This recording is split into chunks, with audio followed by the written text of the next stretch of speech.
Thank you and good morning to everyone.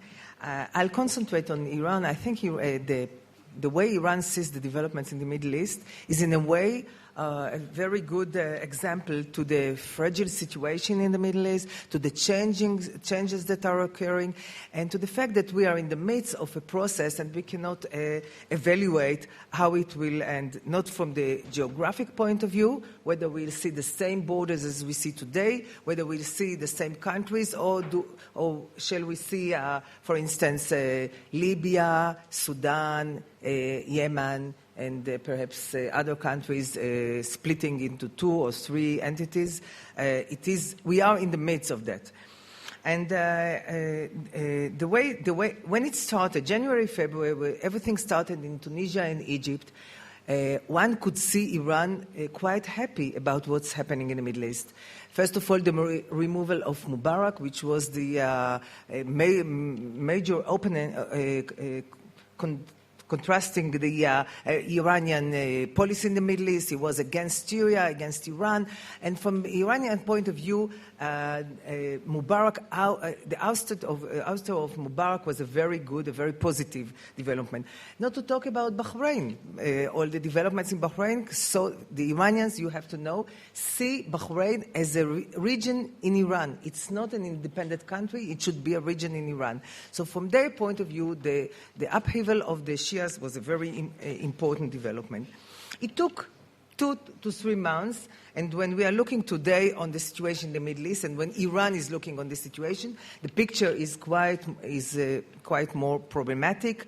It's a mixed picture, and I think it's tending more to the worse than to the better for the Iranian point of view. First of all, it's Syria, the major friend and associate of Iran in the Middle East, is in a shaky position. And Bashar Assad, even though I heard that General Island thinks that it is the best situation to see Bashar there, the possibilities that he will stay there are not more than 50, and I think are less than 50%.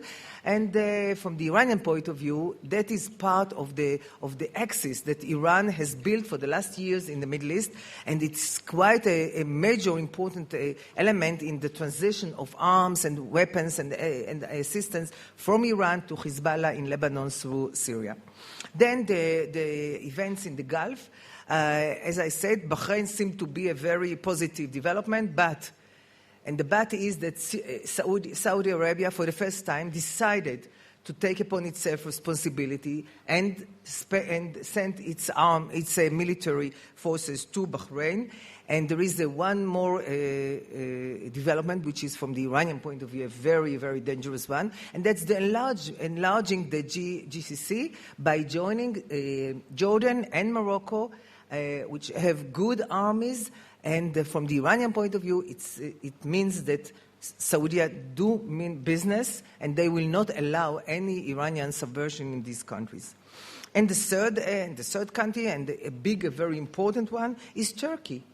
From the Iranian point of view, Turkey, a Sunni Muslim country, and was very important to have in the axis that Iran was building, Syria, Iran, Hezbollah, to have Turkey there as a Sunni country and a very important country on the border of Iran was very important. And in the last years, we saw a huge improvement in the relations between Turkey and Iran. What do we see today?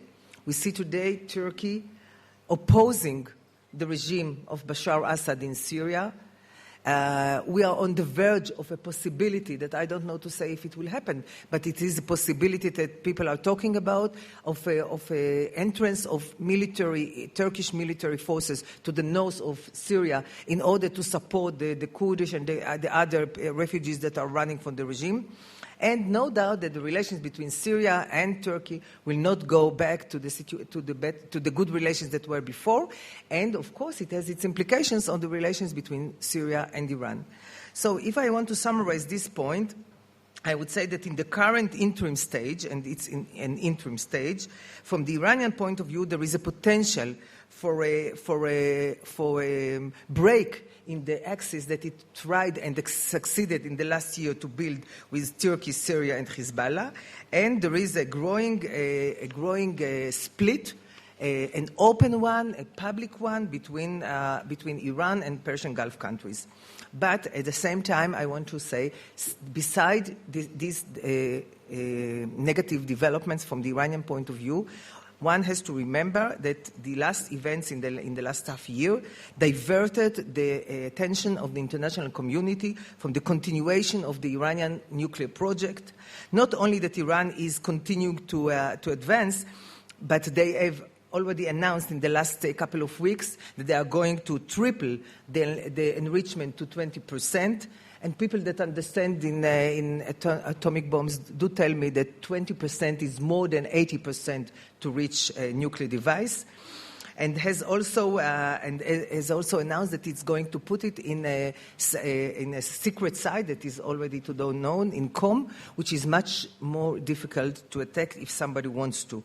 And at the same time, when one looks on the last report of the IAEA, the last report highlights again the issue of potential nuclear weapon work in Iran and repeats the statements from September 10 that there are indications that certain of these activities may have been continuing after 2004. I want to remind you that the 2003-4 was the NIE report saying that they stopped their program.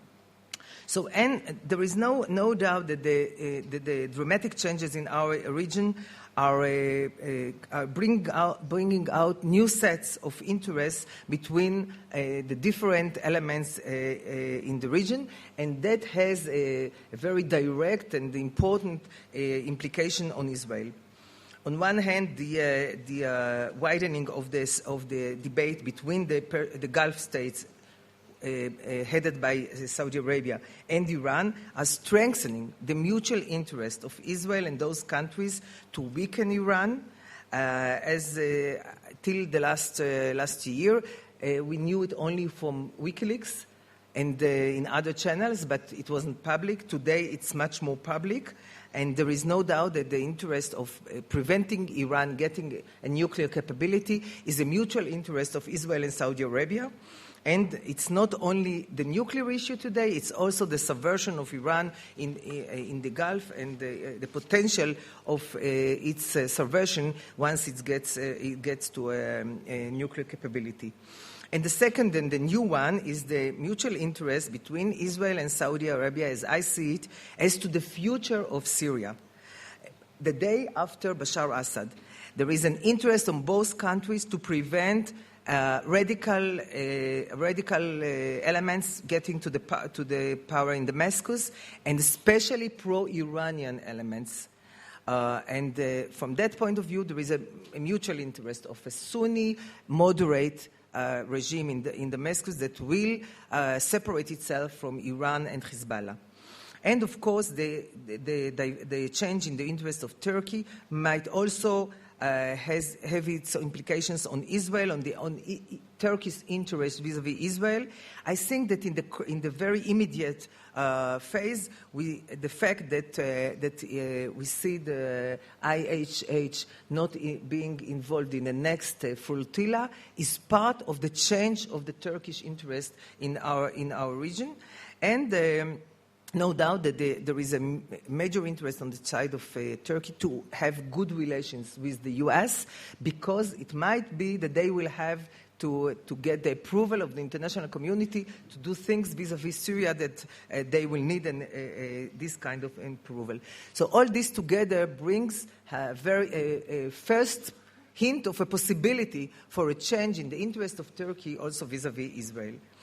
That means that we might see, if we want to be optimistic, and I say we are in the midst of, and that's not the only direction that things can develop, but it might be that we'll see a new camp of interest between the four major parties in the Middle East, might be the new Middle East, Turkey, Israel, Saudi Arabia, and the United States. I want to say one sentence about the United States and its role in the Middle East. I think that it's not only that the U.S. influence in the Middle East is not in the decline, but I think that there is a potential for a much more important role of the U.S. in the Middle East. From the Israel perspective, it's very important that this development will happen, and we have to look for what we can do in order to make it happen, in order to make sure that the regional structure that will come out in the coming years will be a better one for Israel. Thank you. Thank you.